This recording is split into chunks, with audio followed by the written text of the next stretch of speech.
théologiens et des autres serviteurs de Dieu, c'est la prophétie d'Ésaïe. 700 ans avant Jésus-Christ, il y avait eu la prophétie d'Ésaïe disant il y aura une femme qui va s'accoucher d'un enfant qu'on appellera Emmanuel, qui veut dire le Seigneur parmi nous.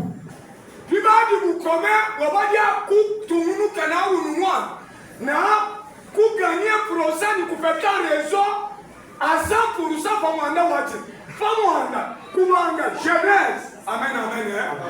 Ancien Testament,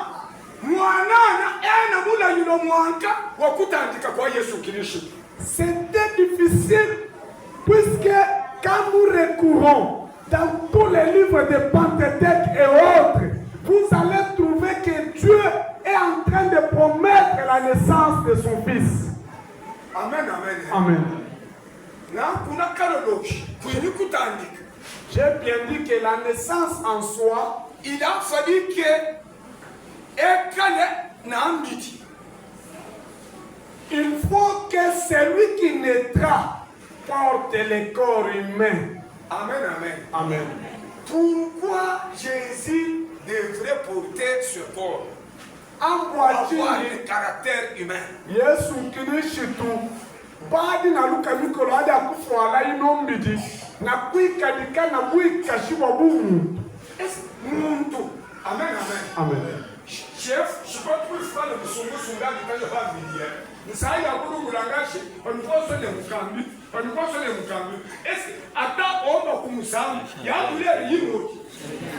c'est lui qui a l'insensibilité, qui ne sent pas la douleur. Si vous lui dites, vous étant son prochain, que je me sens mal à l'aise, il est difficile qu'il sente ce que vous sentez.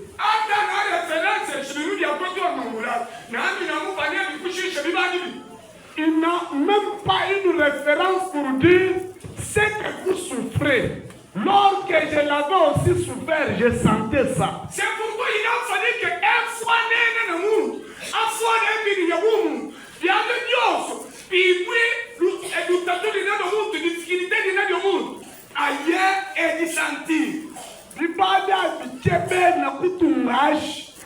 qu'il porte la chair humaine pour dire que les jours qu'il se retrouverait devant un cas pareil, qu'il dise que moi aussi.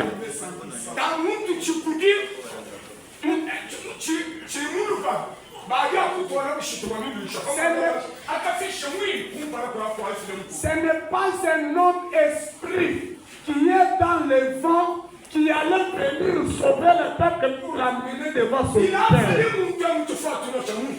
Il faut qu'il y ait toujours un semblable.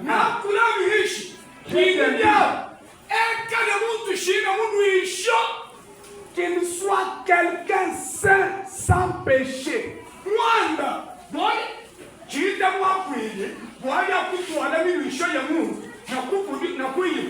a fallu que d'abord,